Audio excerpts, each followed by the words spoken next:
கடைசியில் ஒரு நல்ல செய்தி கிடைச்சிருக்கு. முடிஞ்சதுக்கப்புறம் விருந்து இருக்கு. ஓகே, ஸோ அதனால் நம்ம எல்லாரும் விருந்தில் நம்ம கலந்து கொள்ளலாம்.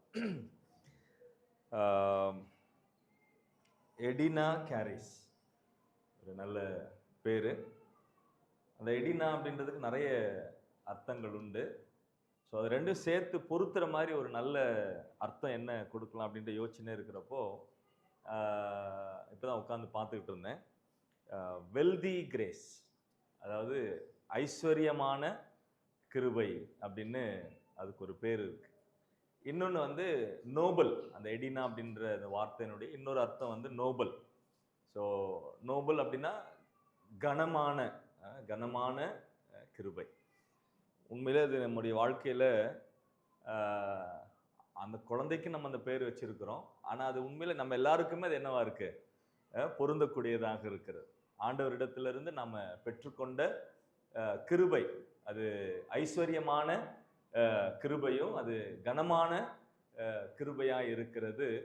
ஸோ அந்த ஒரு நிலையில் நாம் ஆண்டவருக்கு எப்பவுமே நன்றி உள்ளவர்களாக இருக்க வேண்டியவர்களாக நாம் இருக்கின்றோம். ஒரு அங்கிள் சொல்லும்போது ஒரு வார்த்தை பயன்படுத்தினார். ஸோ சபை ஒரு குடும்பம் இல்லையா, பல குடும்பங்கள் சேர்ந்த ஒரு குடும்பம் ஐயா.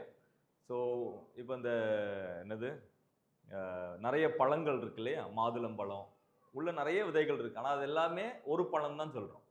அதே மாதிரி சாத்துக்குடியா ஆரஞ்சா இருக்கட்டும், சாத்துக்குடியா இருக்கட்டும், ஸோ உள்ள நிறைய இருக்கு, ஆனால் அது எல்லாமே என்ன சொல்றது இல்லை, பல அப்படின்னு சொல்றது இல்லை, ஒரு பழம் அப்படின்னு சொல்றோம். அப்படின்னு என்ன அர்த்தம், பல குடும்பங்கள் இணைந்து ஒரு குடும்பமாக நாம் என்ன செய்யப்பட்டிருக்கோம், இணைக்கப்பட்டிருக்கிறோம் என்பதை நாம் அங்கே பார்க்கிறோம். அப்ப அந்த குடும்பத்தோடு சம்பந்தப்பட்ட நிலைமையில இந்த வேளையில நாம் சிந்திக்கலாம். நம்ம ஆராதனையில சிந்திக்கும் போது கர்த்தர் எதிலே சந்தோஷப்பட்டார் என்று நம்ம சிந்தித்தோம் இல்லையா.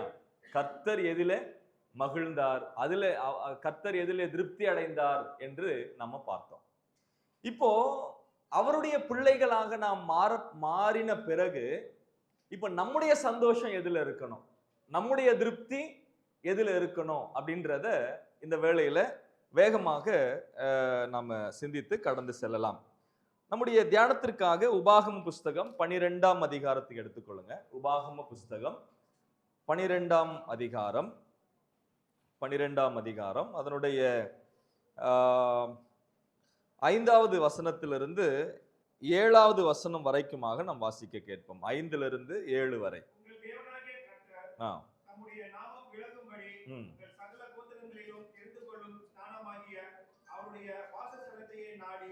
அங்கே போய் அங்கே உங்கள் சர்வாங்க தகனங்களையும் உங்கள் பலிகளையும் தசம பாகங்களையும் உங்கள் கையெழுத்து படைக்கும் படைப்புகளையும் உங்கள் பொருத்தனைகளையும் உங்கள் உற்சாக பலிகளையும் உங்கள் ஆடு மாடுகளின் தலையீற்றுகளையும் கொண்டு வந்து அங்கே உங்கள் தேவனாகிய கர்த்தருடைய சந்நிதியிலே புசித்து நீங்கள் கையிட்டு செய்ததும் உங்கள் தேவனாகிய கர்த்தர் உங்களை ஆசீர்வதித்ததுமான யாவருக்காகவும் நீங்களும் உங்கள் குடும்பத்தாரும் சந்தோஷப்படுவீர்களாக. எஸ், நீங்களும் உங்கள் குடும்பத்தாரும் சந்தோஷப்படுவீர்களாக. இந்த உபாகம புஸ்தகம் நாம் வாசித்த இந்த 12ஆம் அதிகாரமானது 6ஆம் அதிகாரத்தினுடைய தொடர்ச்சியாக இருக்கிறது. 6ஆம் அதிகாரத்துல அவர் எப்படி ஆரம்பிக்கிறார் அப்படின்னா, பெற்றோர்கள் பிள்ளைகளுக்கு சொல்லிக் கொடுக்க வேண்டிய விஷயங்கள் என்ன என்பதை அங்க என்ன செய்யறாரு, ஆண்டவர் அங்கே மோசேக்கு கட்டளை இடுகிறார். அங்கே ஆரம்பிக்கிறதை பார்க்கிறோம். உன் பிள்ளைகளுக்கு என்ன பண்ணணும், கற்றுக்கொடு, பேசு, சொல்லிக் கொடு. எப்பெல்லாம், நிற்கும் போது, உட்காரும் போது, நடக்கும் போது, படுத்திருக்கும் போது, இவைகளை குறித்து அவர்களுக்கு நீங்க பேசி அவங்களுக்கு என்ன பண்ணணும், போதிக்கணும், கற்றுக் கொடுக்கணும். இந்த காரியங்கள் எல்லாம் அவர்களுக்கு கட்டளையிடு அப்படின்னு சொல்லி ஆண்டவர் அங்கே சொல்லி இருக்கிறதை நாம் அங்கே பார்க்கிறோம். அதனுடைய தொடர்ச்சியா அப்படியே சொல்லிக்கிட்டே வரும் பொழுது இந்த 12ஆம் அதிகாரத்துல வரும் பொழுது அவர் சொல்லக்கூடிய வார்த்தைகளாக இருக்கின்றது. இப்ப நீங்க யோசிக்க வேண்டிய ஒரு விஷயம் என்னன்னா, இந்த உபாகம புஸ்தகத்துல சொல்லப்பட்டிருக்கக்கூடிய விஷயங்கள் எங்கே பேசப்படுகிறது, வனாந்திரத்திலே பேசப்படக்கூடிய வார்த்தைகளாக இருக்கிறது. இப்ப ஏறக்குறைய அவர்கள் யோர்தானுக்கு இக்கரையில இருக்கிறார்கள். எது வரைக்கும் வந்துட்டாங்க? யோர்தான் வரைக்கும் வந்துட்டாங்க. இப்ப யோர்தானை கடந்துட்டாங்க அப்படின்னா அவங்க எங்க என்டர் ஆகுறாங்க? கானானுக்குள்ள அவர்கள் என்டர் ஆகுறாங்க. இந்த இடத்துல நம்ம கவனிக்கும் பொழுது தேவன் மோசேயினிடத்துல சொன்னாரு, நீ எங்க போக போறது இல்ல? கானானுக்குள்ள போக போறது இல்ல. அப்ப கானானுக்குள்ள நான் போக போறது இல்ல அப்படின்னு ஆண்டவர் சொன்ன உடனே மோசே என்ன பண்ணிருக்கணும்? என்ன பண்ணிருக்கணும்? மனுஷிகமா நம்ம யோசிச்சோம்னா, நீங்க கேடு கெட்டு போங்க, நானே வர்றதில்ல, அப்புறம் உங்களுக்கு என்ன, எனக்கு என்ன பிரச்சனை? நான் சொல்றது புரியுதுங்களா? இந்த மாதிரியான ஒரு யோசனைகள் வருகிறதற்கு வாய்ப்புகள் உண்டு. ஆனா மோசே என்ன அருமையான ஒரு நல்ல தலைவன், ஒரு நல்ல அருமையான ஒரு தகப்பன், மொத்த இஸ்ரவேலுக்குமான ஒரு தகப்பன். அவரெல்லாம் அழுகுறதெல்லாம் யோசிச்சு பாத்தீங்கன்னா, நானா அவங்கள கூட்டு வந்தேன், நானா அவங்கள தோல்ல சுமந்துட்டு வந்தேன், நானா அப்படின்னு சொல்லி அவர் அழுகுற அந்த வார்த்தைகள் எல்லாம் பார்க்கிறோம். ஆனா அதே நேரத்துல ஒரு சில இடங்கள்லாம் நம்ம பார்க்கும் பொழுது மோசே சொல்றாரு, ஐயா என் பேரை வேணா என்ன பண்ணிடுங்க, கிறுக்கி போட்டுருங்க. அப்போ அந்த ஜனங்களிடத்துல அவருக்கு இருக்கக்கூடிய அந்த நெருக்கம், அந்த ஜனங்களிடத்துல அவருக்கு இருக்கக்கூடிய அந்த அந்த பாசம், அன்பு எவ்வளவு ஆழமானது என்பதை இந்த வார்த்தைகளிலிருந்து நம்ம என்ன செய்ய முடியுது? புரிந்து கொள்ள முடியுது. இப்ப நீங்க யோசிச்சு பாருங்க, மோசே கானானுக்குள்ள பிரவேசிக்க போகிறது இல்லைன்னு சொல்லிய பிறகும் கூட இப்ப மோசே ஜனங்களுக்கு என்ன பண்றாருன்னா ஆயத்தம் பண்றாரு. சரிங்களா? ஜனங்கள் என்ன பண்றாரு? ஆயத்தம் பண்றாரு. ஏன் ஆயத்தம் பண்ணணும் அப்படின்னா, இதுக்கு பேர் என்ன? உபாகமம். இதுக்கு பேர் என்ன?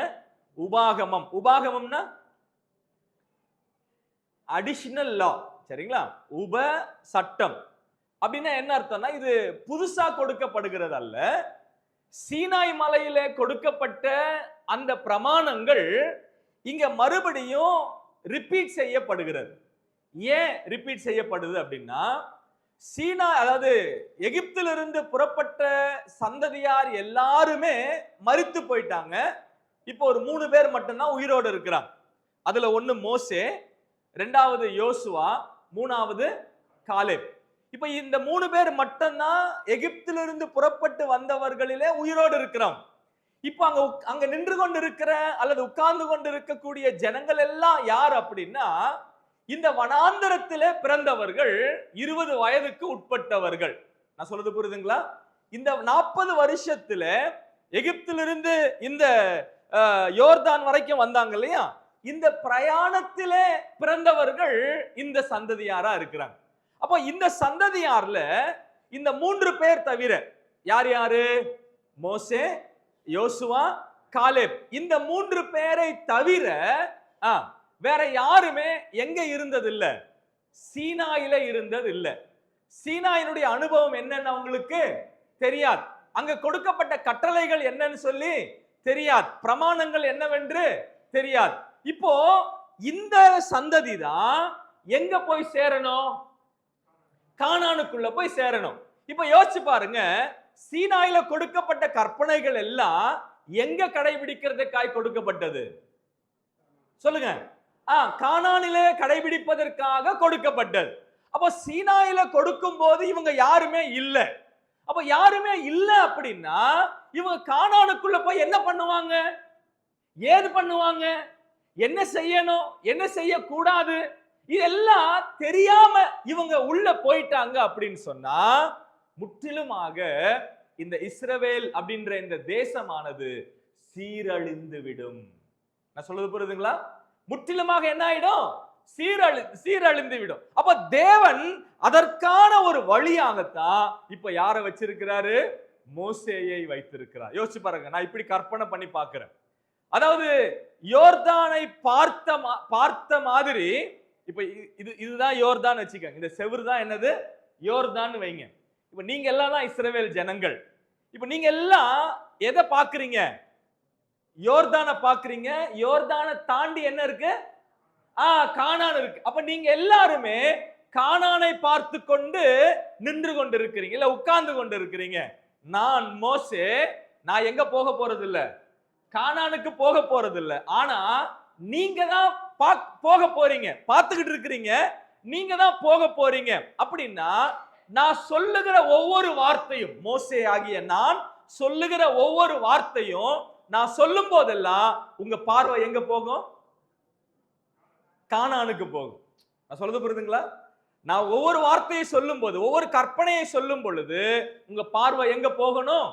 கானானுக்கு போகணும். ஏன்னா இந்த யோர்தானை தாண்டினதிலிருந்து இந்த கற்பனைகளை நாங்க என்ன பண்ண வேண்டியிருக்கு? நிறைவேற்ற வேண்டி இருக்கிறது, நிறைவேற்ற வேண்டி இருக்கிறது. இப்போ அந்த ஒரு பின்னணியில தான் மோசே இந்த வார்த்தைகள் எல்லாம் அந்த இஸ்ரவேல் ஜனங்களுக்கு என்ன பண்றாரு? தெரியப்படுத்துகிறவராக இருக்கின்றார். அப்படி தெரியப்படுத்தும் பொழுது ஒவ்வொரு குடும்பத்திற்கும் சொல்லக்கூடிய வார்த்தைகளா இருக்கு. இஸ்ரவேல் ஒரு குடும்பம், சரியா? இஸ்ரவேல் ஒரு குடும்பம். ஆனா அந்த குடும்பத்துல எத்தனை குடும்பங்கள் இருக்கு? பல லட்ச குடும்பங்கள் அதுல இருக்கக்கூடியதா இருக்கு. இப்போ ஒவ்வொரு குடும்பமாக அவர்கள் கடைபிடிக்க வேண்டியவைகள் என்னன்னு சொல்லி இங்க சொல்லப்படுகிறதை நாம் அங்கே பார்க்கிறோம். இப்ப வாசிக்கலாம் 7வது வசனத்துல, அங்கே உங்கள் தேவனாகிய கர்த்தருடைய சந்நிதியிலே. அங்கே எங்கே?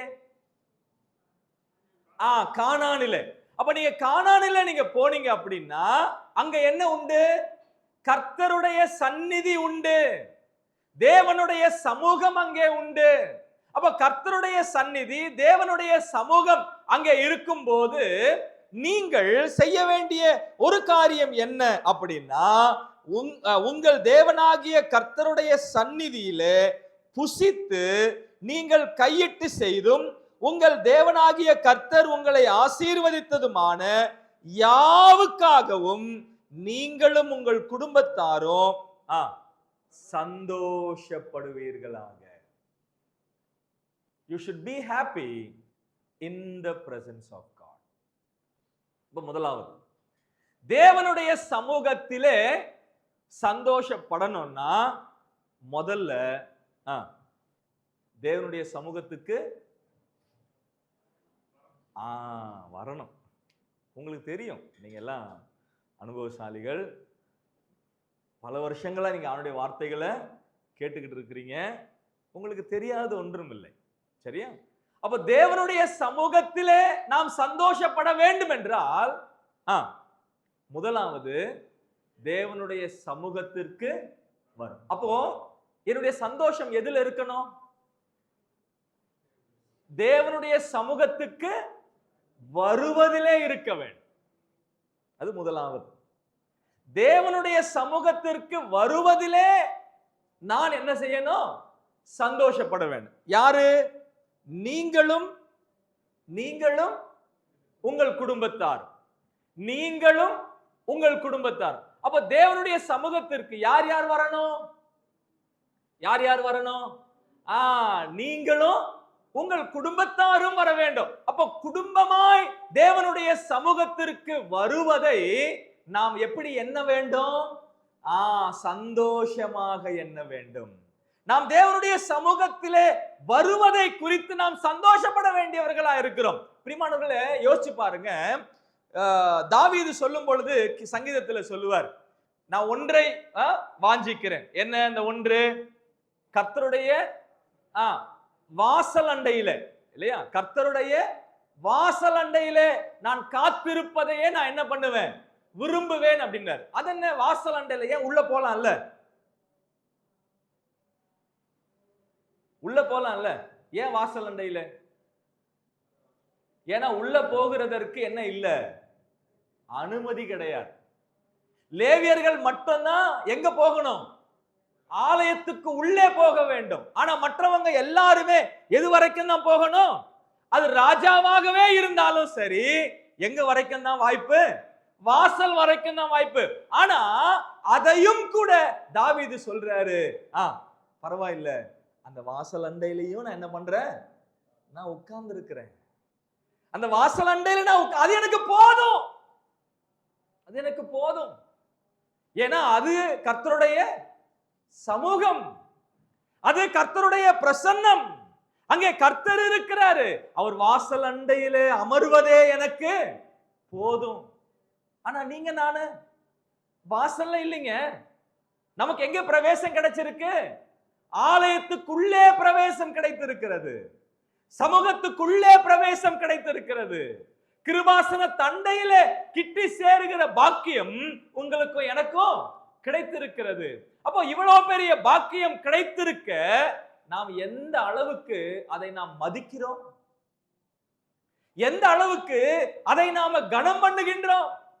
இதுல என்ன விஷயம் அப்படின்னா, பெற்றோர்களாகிய நாம் தேவனுடைய சமூகத்துக்கு வருவதை எந்த ஆட்டிடியூட்ல நாம பண்றோமோ அந்த ஒரு மனநிலை தான் யாருக்கு போய் சேரும் சொல்லுங்க?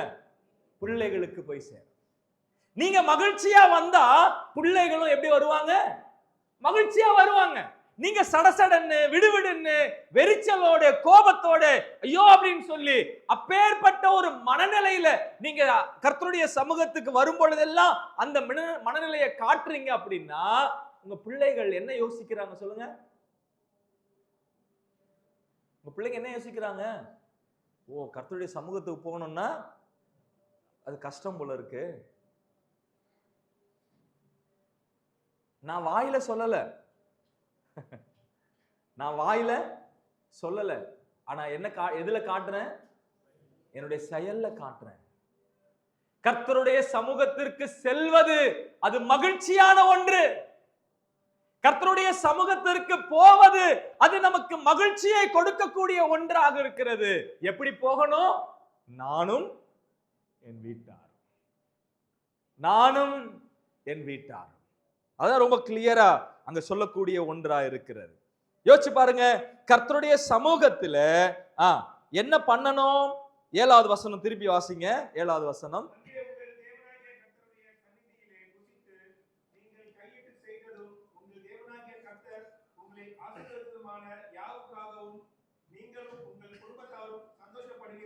ஓகே, அங்கே உங்கள் தேவனாகிய கர்த்தருடைய சந்நிதியிலே புசித்து புசித்து. ஓகே, தேவனுடைய சந்நிதியில் என்ன பண்ணணும்? என்ன பண்ணணும் சொல்லுங்க? சாப்பிடணும். சாப்பிடணும் முடிஞ்சதுக்கு அப்புறம். ஓகே, இப்ப இல்ல. ரைட், ஓகே, சரி. புசித்து, சாப்பாடு எனக்கு ரொம்ப பிடிக்கும் இந்த வார்த்தை. ஓகே, சாப்பாடுல ஓகே, சாப்பாடு எதுக்கு அடையாளம் சொல்லுங்க? ஐக்கியத்துக்கு அடையாளம். சாப்பாடு ஐக்கியத்துக்கு அடையாளம்.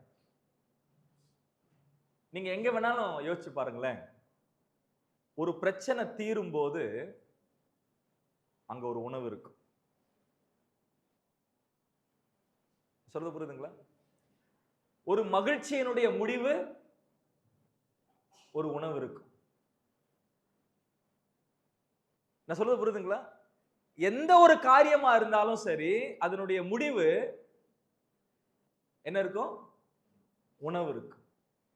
அந்த உணவு, அந்த உணவிலே நான் பங்கு பெறுகிறதுனாலே ஐ ஆம் வித் யூ.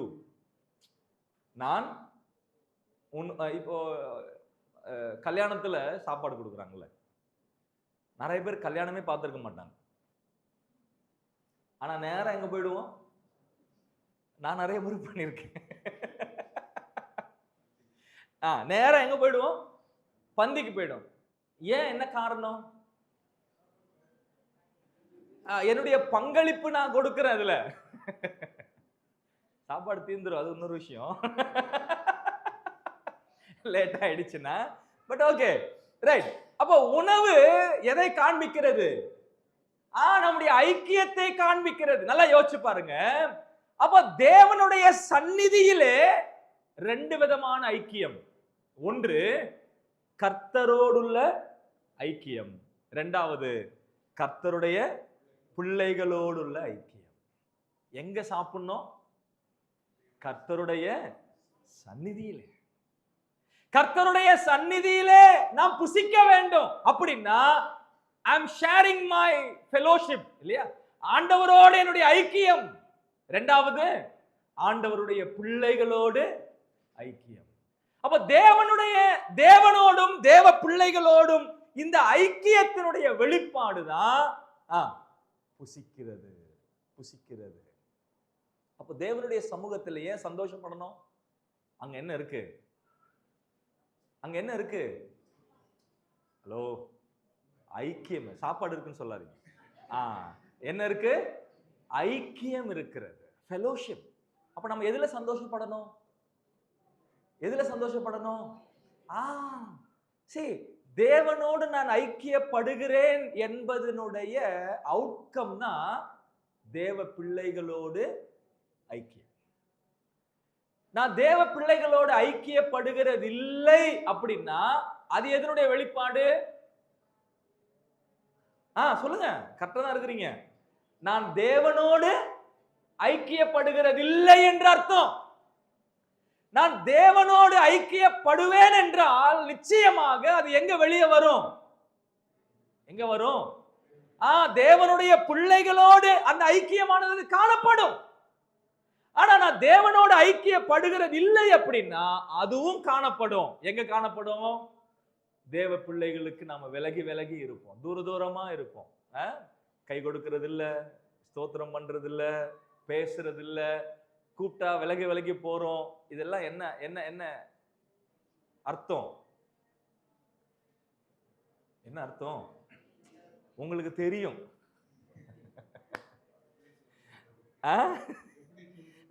உங்களுக்கு தெரியும். ஓகே, நீங்க சிரிக்கிறீங்க. ஆனா இது உண்மை. இது உண்மை. தேவனுடைய சந்நிதியிலே, தேவனுடைய சமூகத்திலே நான் தேவனோடு ஐக்கியமாய் உள்ளேன் என்பதனுடைய வெளிப்பாடு தேவ பிள்ளைகளோடு உள்ள ஐக்கியம். ஐக்கியம். அப்ப நாம எந்த நிலையில இந்த ஐக்கியத்திற்கு நாம் முதலிடம் கொடுக்கிறவர்களாக நாம இருக்கிறோம்? எந்த அளவுக்கு இந்த உறவுக்கு நாம முக்கியத்துவம் கொடுக்கிறவர்களாக நாம் இருக்கின்றோம்? சீக்கிரமா பேசிடுறோம், சீக்கிரமா காயப்படுத்திடுறோம். ஒருவேளை நம்ம பேசாமலே இருந்தாலும் வாரக்கணக்கானாலும் மாத கணக்கானாலும் பரவாயில்லை, அது பழகிடுற ஒரு நிலைமையாய் மாறி போகிறது. இல்ல பிரியமானவர்களே, இல்ல இல்ல. ஆண்டவர் நம்ம கற்றுக் கொடுத்த ஒரு ஆழமான ஒரு பாடம். பேதுரு விலகி இருக்கிறாரு. தப்பு பண்ணது யாரு? தப்பு பண்ணது யாரு? என்ன பண்ணாரு? அவர் நிறைய பண்ணாருங்க, அதெல்லாம் எதுக்கு கேட்டுக்கிட்டு. என்ன பண்ணாரு? மறுதலிச்சார். மறுதலிச்சிட்டு அவர் விலகி இருக்கிறார், தூர தூரமா இருக்கிறார்.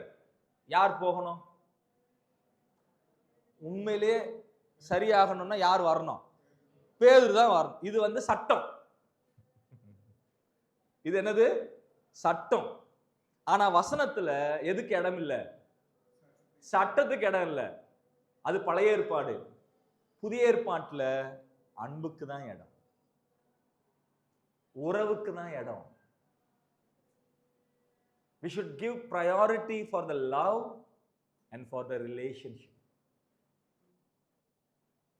அன்புக்கும் உறவுக்கும் முக்கியத்துவம் கொடுக்கணும். அதனால தான் பேதுரு தூரமா இருந்தாலும் காயப்படுத்தினது யாரு? பேதுரு. காயப்பட்டது யாரு? ஆண்டவர். காயப்பட்டவர் போறாரு. நான் சொல்றது புரியுதுங்களா? காயப்பட்டவர் போறாரு. யாரை தேடி? காயப்படுத்தினவனை தேடி. என்ன அந்த உறவு இல்லையா? அந்த ஐக்கியத்திற்காக எந்த அளவுல ஆண்டவர் அங்க முக்கியத்துவம் கொடுக்கிறார் என்றதை நம்ம பார்க்கிறோம். அங்கேயும் ஒரு சாப்பாடை பார்க்கிறோம் இல்லையா? அங்கேயும் ஒரு சாப்பாடை பார்க்கிறோம். நீங்க யோவான் 21ஆம் அதிகாரம் 15வது வசனம் வாசிக்கும் பொழுது அவர்கள் போஜனம் பண்ணின பின்பு அப்படின்னு வாசிக்கும். போஜனம் பண்ணின பின்பு. அந்த போஜனம் எந்த போஜனம் அல்ல, இந்த போஜனம் அல்ல. கறி நெருப்பு சூடா இருந்துச்சு, அதுல மீன் பொரிக்கப்பட்டிருந்துச்சு, ரொட்டியும் அங்க சூடா இருந்துச்சு. இது யார் தயார் பண்ணா? நெருப்பு போட்டது யாரு? ஹலோ, சமைச்சது யாரு? அப்ப சமைக்கணும்னா நெருப்பு என்ன செய்யணும்? மூட்டணும், நெருப்பு மூட்டணும். விறக போடணும், எரிய வைக்கணும், அப்பம் சுடணும், மீன் சுடணும். இதெல்லாம் யார் பண்ணா? அது அற்புதம் அல்ல.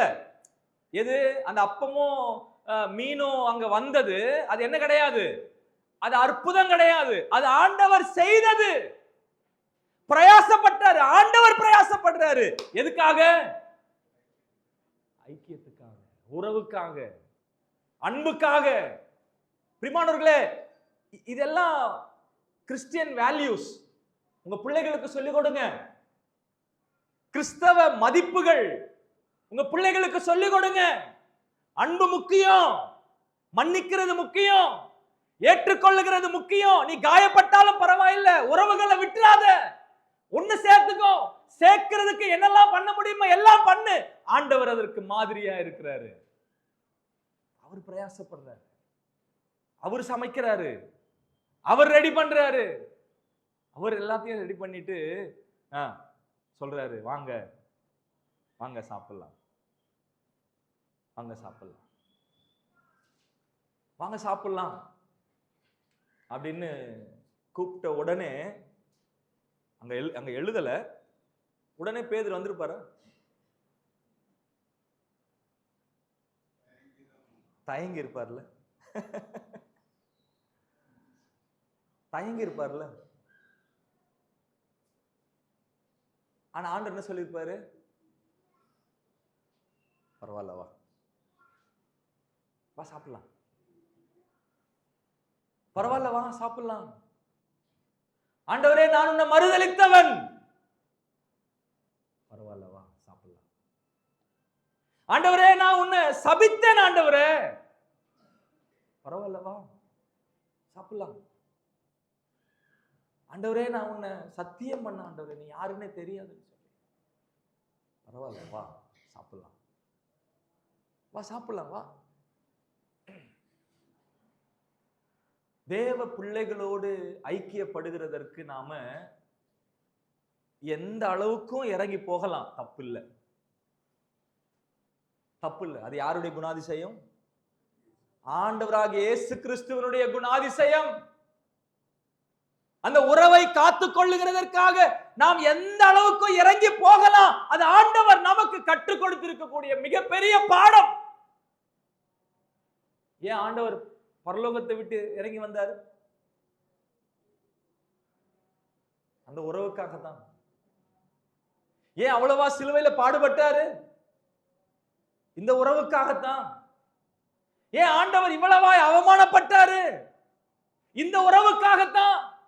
இயேசு கிறிஸ்துவானவர் கல்வாரி சிலுவையில செய்த எல்லா விதமான காரியங்களும் எதுக்காக அப்படின்னு கேட்டா, to have relationship with you, உன்னோடு அந்த ஐக்கியத்தை காண்பிக்கிறதற்காக.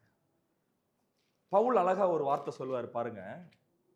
கொரிந்தியருக்கு எழுதின 2ஆம் நிருபம் 5ஆம் அதிகாரம். கொரிந்தியருக்கு எழுதின 2ஆம் நிருபம் 5ஆம் அதிகாரம் 18ஆம் வசனத்திலிருந்து வாசிங்க. 18வது வசனத்திலிருந்து. அவர் இயேசு கிறிஸ்துவை கொண்டு நம்மை தம்மோடே ஒப்புரவாக்கி ஒப்புரவாக்குதலை ஊழியத்தை எங்களுக்கு ஒப்புக் கொடுத்தார். அது என்னவெனில், தேவன் உலகத்தாருடைய பாவங்களை எண்ணாமல் கிறிஸ்துவுக்குள் அவர்களை தமக்கு ஒப்புரவாக்கி ஒப்புரவாக்குதலின் உபதேசத்தை 18வது வசனத்துல ஒப்புரவாகுதலின் ஊழியத்தை என்றாரு. 19ஆம் வசனத்துல ஒப்புரவாகுதலின் உபதேசம் அப்படின்னு சொல்றாரு. 20வது வசனத்துல ஒப்புரவாகுங்கள் அப்படின்ற. இது ஒரு ஒரு செயின் மாதிரி. கவனிக்கிறீங்களா? எங்க ஆரம்பிச்சது? இயேசு கிறிஸ்துவோட ஆரம்பித்தது. அவர் ஒரு கையை பிதாவினுடைய கையை பிடிச்சாரு, ஒரு கையை நம்மளுடைய கையை பிடிச்சாரு. புரியுதுங்களா? ஒரு கை எங்க பிடிச்சாரு? பிதாவை பிடிச்சாரு. இன்னொரு கையை என்ன பிடிச்சாரு? இப்ப யோசிச்சு பாருங்க. இப்போ ஆண்டவர் என் கையை பிடிச்சிருக்கிறாரு. இப்ப இந்த கை எப்படி இருக்கு? இந்த கை எப்படி இருக்கு? ஃப்ரீயா இருக்கு. எதுக்கு? நான் இன்னொருத்தனை கையை பிடிக்கிறது. இது எப்படி போகணும்? செயின். இந்த ஒப்புரவாகுதல், சமாதானமாகுதல், சமாதானம்னா என்ன? ஒரு வார்த்தை சொல்லுங்க. நம்ம நிறைய பேசிட்டே இருக்கோம் அந்த வார்த்தையை பத்தி. சமாதானம்னா என்ன சொல்லுங்க? ஏமா பிரச்சனை இல்லாம இருக்கிறது. இங்க யாரோ ஒரு சொன்னாங்க, சொல்லுங்க. ஐக்கியமா இருப்பது. ஓகே, அமைதியா இருக்கிறது. ஓகே ஐயா, ஒரு மனதா இருப்பது. ஒற்றுமையா இருப்பது. ஓகே, இது எல்லாமே எங்க ஆரம்பிக்குதுன்னா இந்த பிரச்சனைய தீக்கிறதுல இருந்து ஆரம்பிக்குது. பிரச்சனை இருந்துச்சு, அந்த பிரச்சனை என்ன ஆயிடுச்சு? தீர்ந்தது. இப்ப அமைதி வரும், இப்ப ஐக்கியம் வரும், இப்ப ஒற்றுமை வரும்.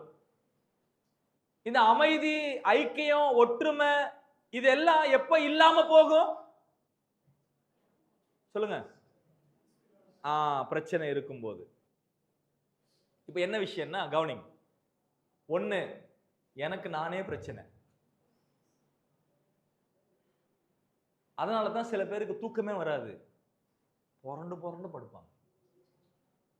சில பேர் அழுவாங்க, ஓன்னு அழணும்னு தோணும் அப்படின்னுவாங்க. ஏன்னா அவங்களுக்குள்ளேயே எப்படி இல்ல? சமாதானமா இல்லை. 2, எனக்கும் ஐயாவுக்கும் உடன் விசுவாசிகள் இல்ல குடும்பத்தார், நண்பர்கள் இல்லையா, உறவுகளிலே என்ன உண்டு? பிரச்சனை உண்டு. 3வது, எனக்கும் தேவனுக்கும் பிரச்சனை. ஓகே, இப்ப இதுல என்ன விஷயம்னா, எனக்கும் என் தேவனுக்கும் உள்ள பிரச்சனை தீர்ந்துச்சுன்னா இந்த பிரச்சனை தீர்ந்துரும். எனக்குள்ளேயே ஒரு பிரச்சனை இருக்குல்ல, அதுவும் என்ன ஆயிடும்? தீர்ந்து. அங்க என்ன இருக்கும்? சமாதானம் இருக்கும். அதுதான் உறவு. அப்ப இங்க நம்ம வாசிக்கும் பொழுது என்ன சொல்றாரு? நீங்களும் உங்களுடைய குடும்பமும் எங்க வாங்க? தேவனுடைய சன்னிதானத்துக்கு வாங்க. அங்க வந்து என்ன பண்ணுங்க? சாப்பிடுங்க. அங்க வந்து ஐக்கியப்படுங்க. அங்க வந்து உறவு கொள்ளுங்க. அந்த தேவனுடைய சமூகத்துக்கு வருவதிலே சந்தோஷம், தேவனுடைய சமூகத்திலே புசிக்கிறதிலே சந்தோஷம். இந்த சந்தோஷம் தான் என்னை அடுத்த கட்டத்துக்கு என்ன செய்யக்கூடியதா இருக்கிறது? கொண்டு செல்லக்கூடியதாக இருக்கிறது என்பதை நாம் சிந்திக்க வேண்டும். 3வது, அதே 7வது வசனத்துல நம்ம வாசிக்கும் பொழுது, அங்கே உங்கள் தேவனாகிய கர்த்தருடைய சந்நிதியிலே புசித்து நீங்கள் கையிட்டு செய்தும் உங்கள் தேவனாகிய கர்த்தர் உங்களை ஆசீர்வதித்ததுமான யாவுக்காகவும் நீங்களும் உங்கள் குடும்பத்தாரும் 2 வார்த்தைகளை பார்க்கிறோம். 1, நீங்கள் கையிட்டு செய்ததும் தேவன் ஆசீர்வதித்ததும். ஓகே, தேவன் எப்ப ஆசீர்வதிப்பாரு?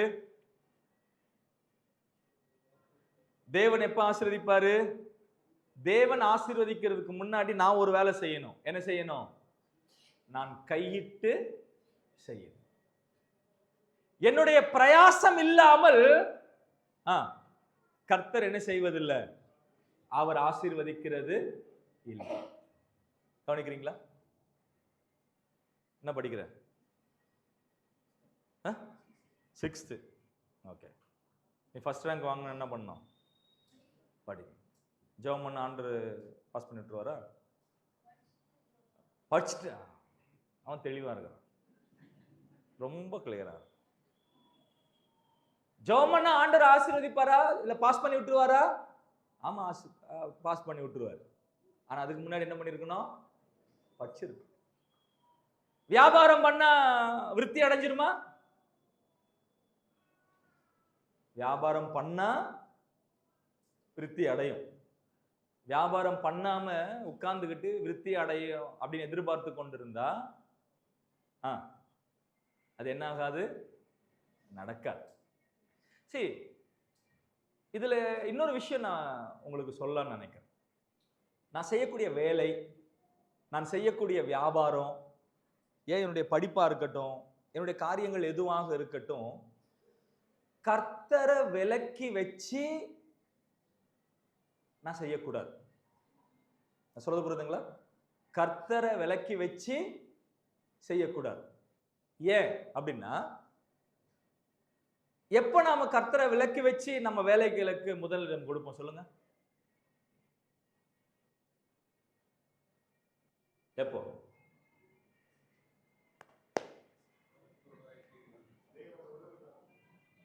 இல்ல, பிராக்டிகலா சொல்லுங்க. இப்போ எனக்கு நான் கண்டிப்பா இந்த வேலைக்கு போயே ஆகணும், அப்போ கர்த்தருடைய சமூகமா என் வேலையா அப்படின்னு வரும் பொழுது நான் எப்போ வேலையை சூஸ் பண்ணுவேன்? ஓகே, பண ஆசை, வேற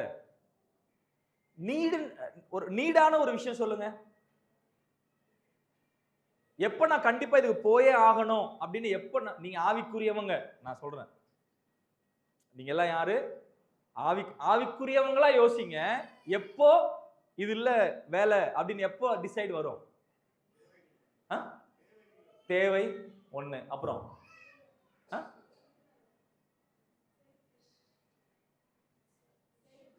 செல்ஃபிஷ். Okay, selfish. வேற வேற வேற ஐக்கியம் இல்லாத போது அந்த வேலைக்கு போகலன்னா அந்த வேலை போயிடுமோ? பயம். பயம்.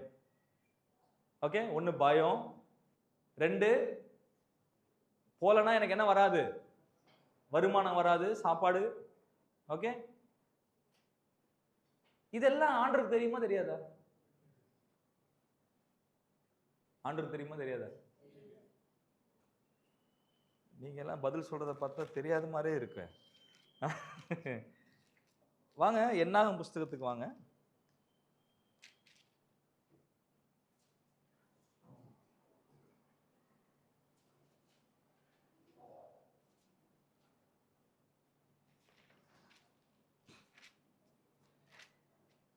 சாரி, லேவியராகமம்.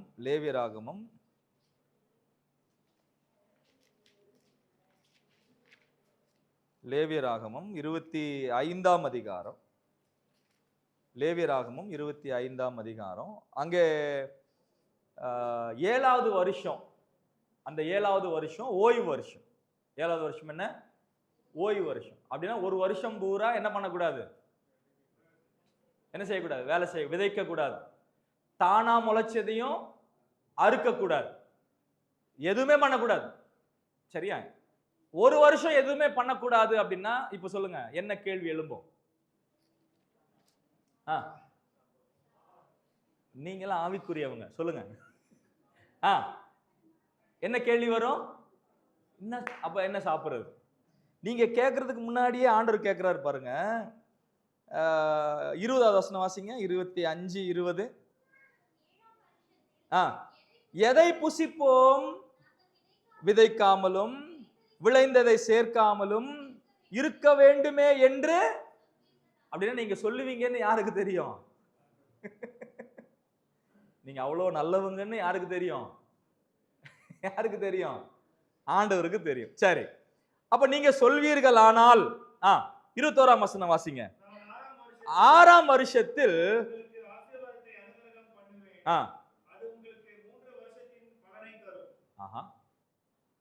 எத்தனை வருஷம்? ஆக்சுவலா எத்தனை வருஷத்துக்கு கொடுக்கணும்? இல்ல, 6வது வருஷத்துல விதைக்கிறாங்க, 2 வருஷத்துக்கு கொடுக்கணும். அப்புறம் ஏன் 3? கூட. ஓகே, கூட கொடுப்பேன்னு சொன்னாரு. Right, okay. ஏன் 3?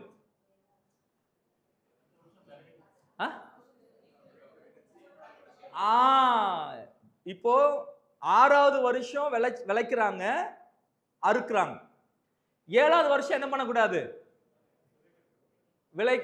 விதைக்க கூடாது. ஆனா 7க்கு அப்புறம் திரும்ப 1 ஆரம்பிக்கும். 7க்கு அப்புறம் திரும்ப 1, அப்ப முதல் வருஷம். அந்த முதல் வருஷம் வரும்போது அப்பதான் நீங்க விதைக்கணும். அது விதைத்து விளைஞ்சு அறுவடை செய்யறதுக்கு அட்லீஸ்ட் 6 to 8 months ஆகும். அது அந்த காலம். ஓகே, இப்போ 3 மாசம் ஆயிடுச்சு. அந்த காலத்துல அட்லீஸ்ட் 6ல இருந்து 9 மாதங்கள் அதுக்கு தேவைப்படும். அப்படின்னா அந்த வருஷமும் என்ன இல்ல. அப்ப அந்த வருஷத்தினுடைய முடிவுல தான் அவங்க கைக்கு என்ன வருது? விளைச்சல் வருது. இது யாருக்கு தெரியும்? இது யாருக்கு தெரியும்? அதனால தான் அவர் 6வது வருஷத்திலேயே 6வது வருஷத்துக்கும் 7வது வருஷத்துக்கும் நீங்க விதைக்க போகிற அந்த வருஷத்துக்கும் சேர்த்து ஒரே வருஷத்துல கொடுக்கிறார். அப்ப உங்களுக்கு என்ன வேணும்னு சொல்லுங்க. நான் இப்படி சொல்லலாம், என்ன வேணும்னு தெரியும், எவ்வளவு வேணும்னு அவருக்கு தெரியும். நமக்கு தெரியாது. நம்ம கணக்கு போட்டு நிக்கிறோம். ஓகே 2 வருஷம் போதுமே அப்படின்னு நம்ம கணக்கு போட்டு நிக்கிறோம். ஆனா அவர் கணக்கு போட்டாரு. 3வது வருஷம் என்ன சாப்பிடுவ? அப்பதானே விதைக்க போற. அவருக்கு தெரியுங்க. ஏன்னா நம்ம கணக்குல ரொம்ப கம்மி, அவர் கணக்குல புள்ளி. அவருக்கு தெரியும். அதனால நம்ம என்ன யோசிக்க வேண்டியது இல்ல. கர்த்தருடைய காரியமா என்னுடைய காரியமா அப்படின்னு சொல்லி வரும் பொழுது கர்த்தர் தான் அப்படின்னு நில்லுங்க.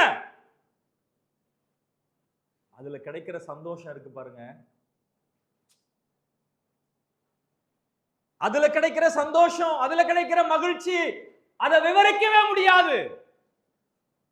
விவரிக்கவே முடியாது. அதை அனுபவிச்சாதான் தெரியும். ஆனா நிறைய நேரங்கள் நம்ம என்ன பண்றோம்? கர்த்தருடைய காரியங்களை உதாசீனம் பண்ணி கர்த்தருடைய காரியங்களை ஒதுக்கி வச்சுட்டு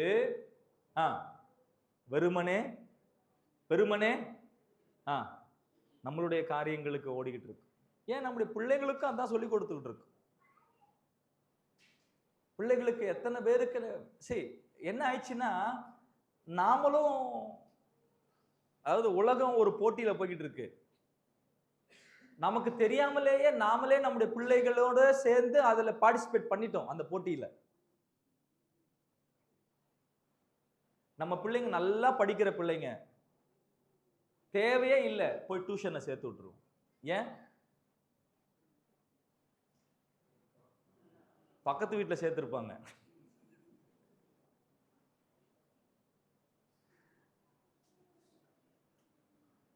நான் சொல்றது புரியுதா உங்களுக்கு? தேவையா?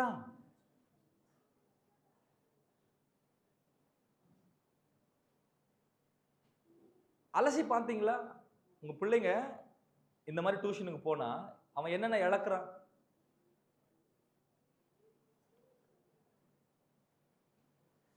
இன்னைக்கு சேர்ந்து வந்த இந்த கூட்டம் எல்லா மீட்டிங்ஸ்லயுமே கலந்துக்குதா?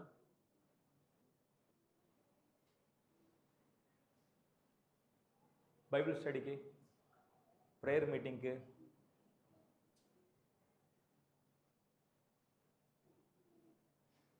அப்போ நம்மளே வருது இல்லைன்னா அப்ப நம்ம பிள்ளைங்க அவங்களுக்கு யார் சொல்லிக் கொடுப்பா?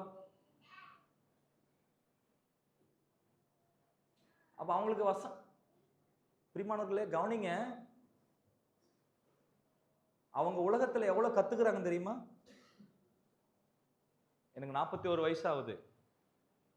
நிறைய விஷயங்க இப்ப என் பையன் சொல்லி கொடுத்துனுக்குறான். அவன் 8th தான் படிக்கிறான். அது அப்படி இல்லை பண்றான்.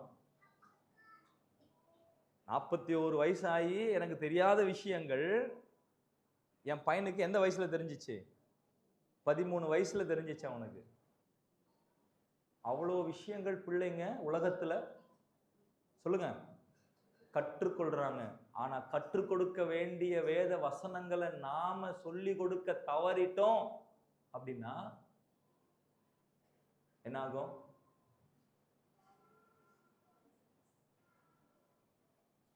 சொல்லுங்க, என்ன ஆகும்?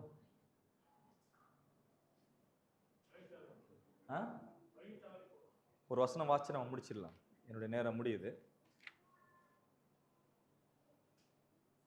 நியாயாதிபதிகள் புஸ்தகத்துக்கு வாங்க, 2ஆம் அதிகாரம் 10வது வசனம். இந்த உபாகம புஸ்தகத்துல எந்த சந்ததியாருக்கு ஆண்டவர் உங்க பிள்ளைங்களுக்கு இதெல்லாம் சொல்லிக் கொடுங்க அப்படின்னு சொன்னாரோ அந்த சந்ததியாருடைய பிள்ளைங்க, அந்த சந்ததியை பத்தி பேசுறாரு. 2:10.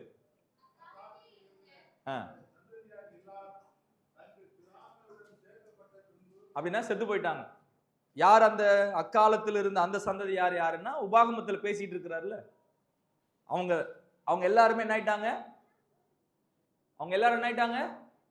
செத்து போயிட்டாங்க. ஓகே, இப்ப என்னாச்சு? சேர்க்கப்பட்ட பின்பு கர்த்தரையும் அவர் இஸ்ரவேலுக்காக செய்த கிரியையையும் அறியாத வேறொரு சந்ததி அவர்களுக்கு பின் எழும்பிற்று. என்னன்னு அறியல? கர்த்தரையும் கர்த்தர் இஸ்ரவேலுக்கு செய்த கிரியைகளையும் அறியாத வேறொரு சந்ததி. நீங்க சொல்லுங்க, இந்த சந்ததி எழும்ப யார் காரணம்?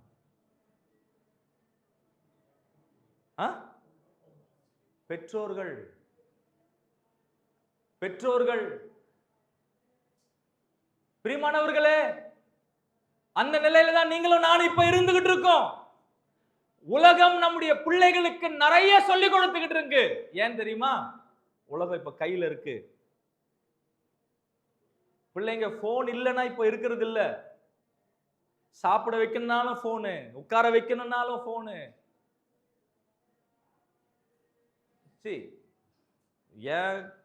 எனக்கு 12 வயசு 15 வயசு 18 வயசு வர்ற வரைக்கும் லீவ் கிடைச்சதுன்னா பேட் எடுத்து கிரவுண்டுக்கு போவேன். காலையில 7 மணிக்கு போனேன்னா சாயங்காலம் 7 மணிக்கு தான் வீட்டுக்கு வந்து அடி வாங்குற நாட்கள் உண்டு. உண்மை சொல்லுங்க, உங்க பிள்ளைங்க எத்தனை பேர் வெளியே போய் விளையாடுறாங்க?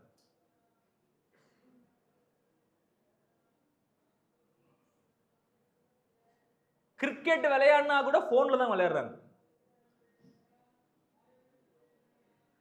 ஃபுட்பால் விளையாடுறாங்க. யோசிச்சு பாருங்களேன். இப்போ நம்ம ஃப்ரெண்ட்ஸ் வந்து எங்க காலகட்டத்தில் நான் சொல்றேன், உங்களுடைய காலகட்டத்திலையுமே சரி, நம்ம ஃப்ரெண்ட்ஸ் எல்லாம் சேர்ந்தோம் அப்படின்னா நம்ம ஒருத்தருக்கு ஒருத்தர் பேசிக்கிட்டு இருப்போம். ஐயா என்ன கரெக்ட் தானே ஐயா? நம்ம ஒருத்தருக்கு ஒருத்தர் பேசுவோம், நம்ம ஒருத்தருக்கு ஒருத்தர் விளையாடுவோம். ஆனா இப்ப சேர்றாங்களா? இப்ப அந்த மாதிரி ஒண்ணு சேர்றாங்களா? அதுதான் வர்ச்சுவல் பிளாட்ஃபார்ம். எல்லாருமே ஒரே பிளாட்ஃபார்ம்ல தான் இருக்கிறாங்க. ஆனா அதுக்கு பேர் என்ன? Virtual platform. அப்படின்னா நீ உன் வீட்டில் இரு, நான் என் வீட்டில் இருக்கேன். டேய் மச்சான் வரான் பாரா, டேய் டேய் டேய் இத பின்னாடிடா டேய் போறானாரு.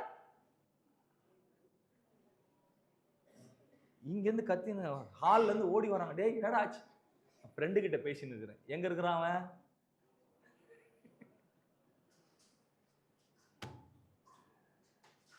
ஐக்கியம் இல்ல, உறவு இல்ல, ஃப்ரெண்ட்ஷிப் இல்ல. அப்ப இந்த மாதிரி உள்ள உங்க தலைமுறை, அடுத்த தலைமுறைக்கு நீங்க சொல்லிக் கொடுக்க வேண்டியதை சொல்ல தவறிட்டீங்கன்னா இப்ப அதனுடைய ஆபத்தை கொஞ்சம் யோசிச்சு பாருங்க, அதனுடைய விளைவை யோசிச்சு பாருங்க. அப்ப பிள்ளைங்க கர்த்தருடைய சமூகத்துக்கு கொண்டு வர வேண்டிய பொறுப்பு யாருது? உங்களுக்கு. அவங்க முட்டி போட்டு ஜெபம் பண்றாங்களா இல்லையா அப்படின்னு பார்க்க வேண்டிய பொறுப்பு யாருது? நம்மளுது. பிள்ளைங்க வேதத்தை வாசிக்கிறாங்களா இல்லையா அப்படின்னு கவனிக்க வேண்டிய பொறுப்பு யாருடையது? நம்முடையது. வந்தாங்கன்னா விளையாடுறாங்களா, பிள்ளைங்களோட ஐக்கியப்படுறாங்களா, சண்டை போடுறாங்களா, பொறாமப்படுறாங்களா, வெறுப்படுறாங்களா, சண்டை போடுறாங்களா, இதெல்லாம் பார்க்க வேண்டியது யாரு?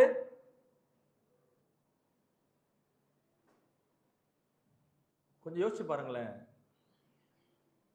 சபையில நான் அடி வாங்காத நபரே கிடையாது. நான் ஒரு பொது சொத்து மாதிரி. யார் வேணாலும் வருவாங்க, யார் வேணாலும் கண்டிப்பாங்க, யார் வேணாலும் அடிப்பாங்க. எங்க அப்பா அம்மா ஒரு வார்த்தை கூட அவங்கள பார்த்து ஏன் அடிச்சீங்கன்னு கேட்டது கிடையாது. மாறா என்னதான் திட்டினாங்க. எதுக்கு? எதுக்கு? நீ என்ன பண்ண? நீ எதுவும் பண்ணாமலாம் அவங்க கொண்டு வந்து அடிச்சு போறாங்க. உன் நல்லதுக்கு தான் அவங்க. சொல்லுங்க. அப்ப இது ஒரு குடும்பம் அப்படின்னா, நம்ம பிள்ளைங்களை மத்தவங்க கண்டிக்கவோ தண்டிக்கவோ உரிமை கொடுத்துருக்கிறீங்களா?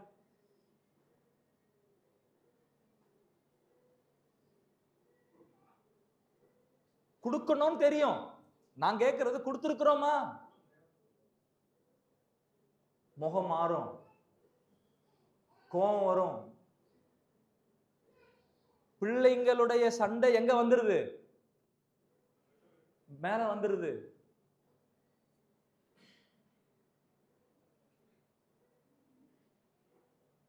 அப்புறம் ஏன் வாயை திறந்து இது ஒரு குடும்பம் நம்ம எப்படி சொல்ல முடியும்?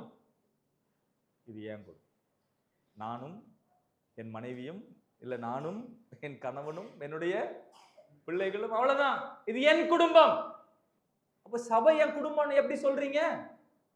அப்ப சபை என் குடும்பம் அப்படின்னு சொல்றீங்கன்னா, நீங்க உங்க பிள்ளைங்களை எப்படி பாக்குறீங்களோ எல்லாருக்குமே அந்த உரிமை கொடுங்க.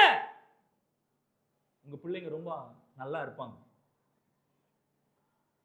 உங்க ஒருத்தருடைய கண்காணிப்புல இருக்கிறதை காட்டிலும் சபையினுடைய கண்காணிப்புல உங்க பிள்ளைங்க இருந்தாங்கன்னா யோசிச்சு பாருங்க, அவங்க எவ்வளவு நல்லா வருவாங்க. அவங்களுக்குமே என்ன வரும்? என்ன வரும்? பயம் வரும். எதுக்கு பயம்? தப்பு பண்ண பயம் வரும். எங்கேயாவது தப்பான இடங்கள்ல இருந்தா பயம் வரும். ஏன்? இப்ப நீங்க யாராவது வந்து உன் பையன் அங்க பார்த்தனே இந்த மாதிரி பண்ணிக்கிட்டு இருந்தானே அப்படின்னு சொன்னா, உங்க பையன் அங்கதான் இருக்கிறான்.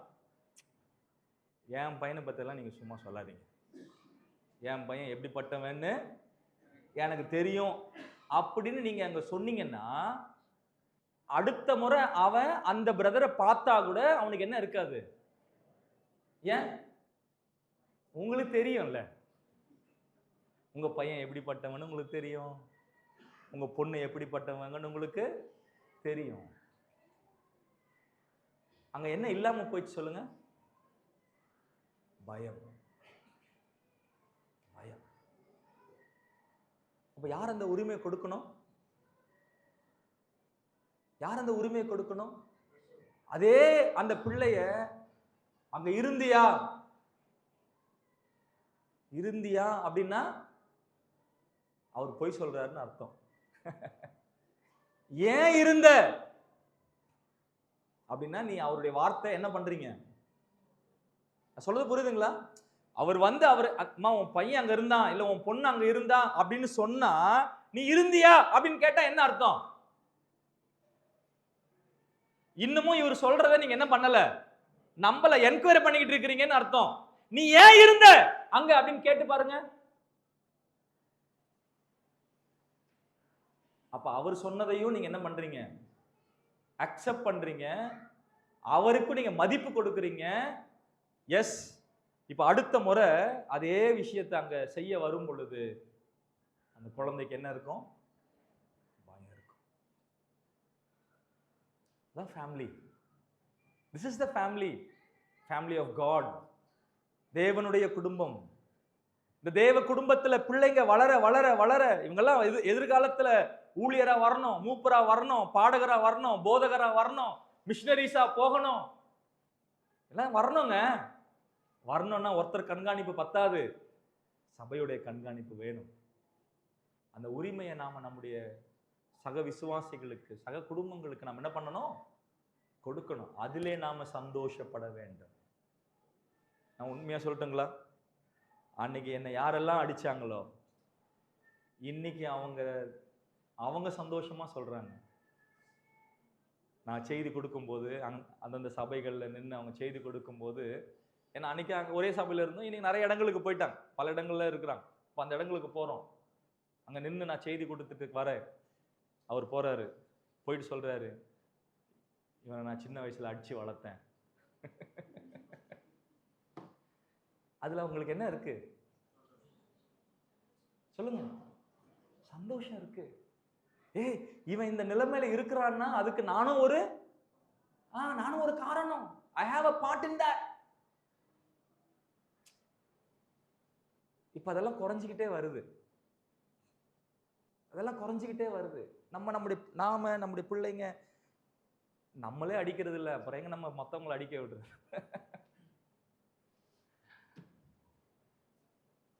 நம்ம யோசித்து பார்ப்போம். நம் சந்தோஷம் தேவனுடைய சமூகத்திலே, நம்முடைய சந்தோஷம் தேவனுடைய சமூகத்துக்கு வருவதில்லை, நம்முடைய சந்தோஷம் தேவனுடைய சமூகத்திலே புசிக்கிறதில்லை, நம்முடைய சந்தோஷம் தேவனுடைய ஆசீர்வாதம். அதுக்கு நான் என்ன பண்ணணும்? கையிட்டு பிரயாசம் பண்ணணும். நான் பிரயாசப்படுவது மட்டுமல்ல, அந்த பிரயாசத்தில் எல்லாரையும் என்ன பண்ணணும்? இணைக்க வேண்டும். என் குடும்பம், என் பிள்ளைகள் வளர்க்கிறதுல கர்த்தருடைய நாமத்துக்கு மகிமையாக வரணும் அப்படின்னு சொன்னா நம்ம எல்லாரும் இணைந்து செயல்பட வேண்டியவர்களாக இருக்கிறோம். அப்படி செய்ய தேவன் நமக்கு உதவி செய்வாராக. இந்த நல்ல வாய்ப்புக்காக என்னுடைய தாசனுக்கு கர்த்தர் நாமத்தில் நன்றி தெரிவித்துக் கொள்கிறேன். அருமையான குடும்பத்தாருக்கும் கர்த்தர் நாமத்தில் என்னுடைய நன்றிகளை தெரிவித்துக் கொள்கிறேன். விசேஷமாக உங்கள் எல்லாருக்கும் என்னுடைய நன்றியை தெரிவித்துக் கொள்கிறேன். தேங்க்யூ. ஜெபம் பண்ணலாம். கண்களை மூடுவோம். கிருபை நிறைந்த எங்கள் அன்பின் பரலோக பிதாவே, பரிசுத்தமுள்ள தெய்வமே, இந்த வேலைக்காக உம்மை நன்றியோடு துதிக்கிறோம், ஸ்தோத்திரிக்கிறோம். அருமையான இந்த வியாசார்பாடி சபைக்காக உமக்கு நன்றி செலுத்துகிறோம். ஆண்டவரே, அநேக வருஷங்களாய் கர்த்தர் இந்த இடத்துல இந்த சாட்சியை வைத்து அநேகருக்கு வெளிச்சத்தை கொடுக்கக்கூடிய நிலைமையில நீர் வைத்திருக்கிறீர். அதற்காக உமக்கு ஸ்தோத்திரம். உம்முடைய தாசன் லாமை கண்களுக்காக உமக்கு நன்றி செலுத்துகிறோம். குடும்பத்திற்காக நன்றி செலுத்துகிறோம். ஆண்டவரே, இந்த சபையினுடைய பொறுப்பை கொடுத்து நீர் வழிநடத்தி கொண்டு வருகிறீர். அதற்காக உமக்கு ஸ்தோத்திரம் செலுத்துகிறோம். அவரோடு தோள் கொடுக்கிற உம்முடைய பிள்ளைகளுக்காக நன்றி. பொறுப்பில் உள்ள ஒவ்வொரு சகோதரர்களுக்காக நன்றி செலுத்துகிறோம். கர்த்தர் ஆசீர்வதிங்க. சபையில் உள்ள ஒவ்வொரு விசுவாச குடும்பங்களையும் நீர் ஆசீர்வதிக்கும்படியாக உம்முடைய சமூகத்தில் நாங்கள் ஜெபிக்கின்றோம். கர்த்தாவே, நீ நல்லவர், நன்மை செய்கிறவர். இந்த சபையின் வழியாக அநேக ஆண்டவரே சபைகள் ஆரம்பிக்கப்பட, ஊழியர்கள் எழும்ப, இங்க இருந்து அநேக நிலைமையில கர்த்தாவே அநேக ஆயிரங்களுக்கு ஆசீர்வாதமா இந்த சபை இருக்க கர்த்தர் உதவி செய்திருக்கும்படியாக உங்களுடைய சமூகத்தில் ஜெபிக்கிறோம். நாங்கள் கேட்ட வேத வசனத்தின்படியாக வாழ கர்த்தர் உதவி செய்திருக்கும்படியாக உங்களுடைய சமூகத்தில் ஜெபிக்கிறோம். அதே போல் இந்த வேளையில சகோதரன் ஜேக்கப் அவருடைய மனைவியை கர்த்தர் நேசித்து கொடுத்த பிள்ளைகளுக்காக ஸ்தோத்திரம். ஆண்டவரே, இளைய மகளுக்கு எடினா கேரிஸ் என்று சொல்லி பேர் வைக்க கர்த்தர் கிருபை பாராட்டினீர். நன்றி. அந்த மகளை ஆசீர்வதிங்க. நாங்கள் கேட்டது போல அந்த ஐஸ்வர்யமான கிருபையினாலே, கனமான அந்த கிருபையினாலே ஆசீர்வதித்து ஏற்ற வேளையிலே மகள் ரட்சிக்கப்படவும் உமக்காக பயன்படக்கூடிய ஒரு நல்ல பாத்திரமாய் விளங்க கர்த்தர் உதவி செய்தலும்படியாக வேண்டும். அடுத்த